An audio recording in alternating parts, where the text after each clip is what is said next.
Hi guys, welcome back to my channel. I am Aditi. I am a freelancer and a business coach for advanced freelancers.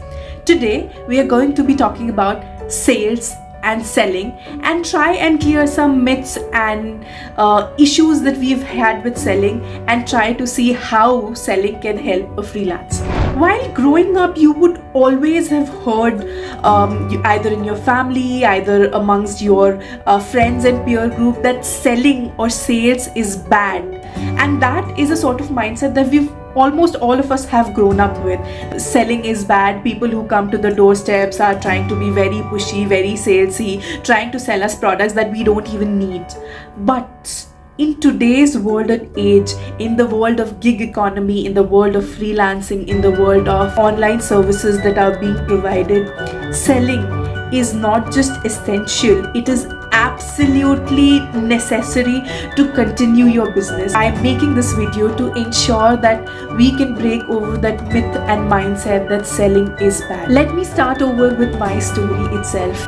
I, as a person, am extremely scared of selling. I'm extremely scared of jumping on sales calls, fearing what the result would be. People would say no, they would judge me, they would be like, why should I even work with you? Do I have credentials? Do I have credibility to work with, these sort of people?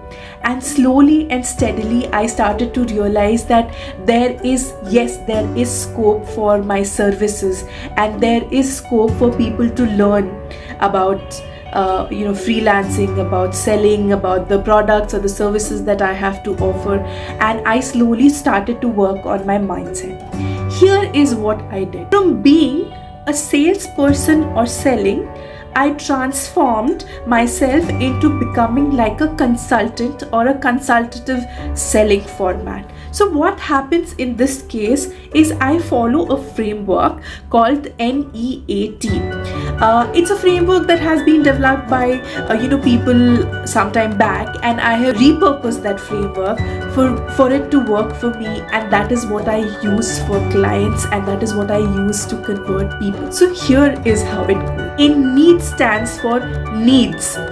Needs basically means understanding the needs of the prospect who is on call with you. Do not try to pitch anything. Your first thing is to understand what are the challenges that person is facing, what are the things he's already tried out, what is his goal moving forward, and to constantly engage with him and ask him questions.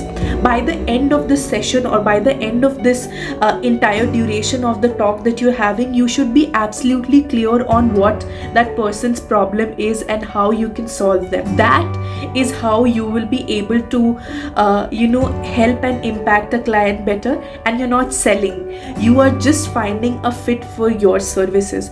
If, for example, let's say needs a website or he needs to sell his products, you build a website on Shopify. That is one of your core skills. It matches. For example, if you're just a landing page designer, funnel designer, and maybe that does not work for him at that point, you shouldn't pitch that. You should see if that fits, but do not pitch it at that point of time if it does not fit. That is the needs. That is the end of this formula.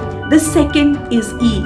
E is for economic impact. When you're talking about your product or services, you have to making a person aware of the financial or the economic impact that the person gets by using your services.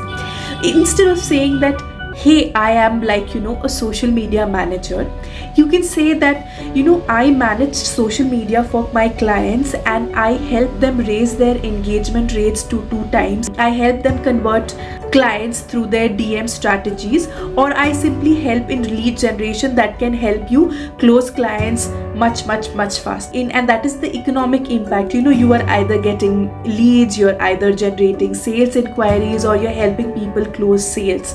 So that is the impact. And you can talk about that, one lead for you would be, if you're able to convert them, you get a project worth ₹1 lakh rupees or 2 lakh rupees, which would take you about 5 to 10 days to do it. But when I am getting involved, I ensure that it happens in 1 to 2 days or a time frame that you're comfortable to you. In that case, that person seriously sees that this is the impact that I am able to, or the transformation that I am able to get when this person gets onboarded with me. So that is how you'll be able to convince people. Moving on to the third step, A stands for authority. Authority simply means that you now talk about the projects that you've done before this, something that is very relevant for the client and how you have impacted. Now this you're trying to do, for example, you can talk about something like, you worked for a previous client and you were able to help them generate 5 leads in a span of 2 to 3 days, out of which 4 of them converted. It resulted in an entire revenue of, let's say, X lakh rupees, 5 lakh rupees, 6 lakh rupees, and that is how you were able to impact your client's business, and that is how you positively created an impact in their business. That helps you build authority, that helps you build credibility, and that is extremely needed in a sales process. You shouldn't come across as just a salesperson trying to pitch any product or service. You, like I talked about, consultative selling is that you've understood their needs and you know that you can make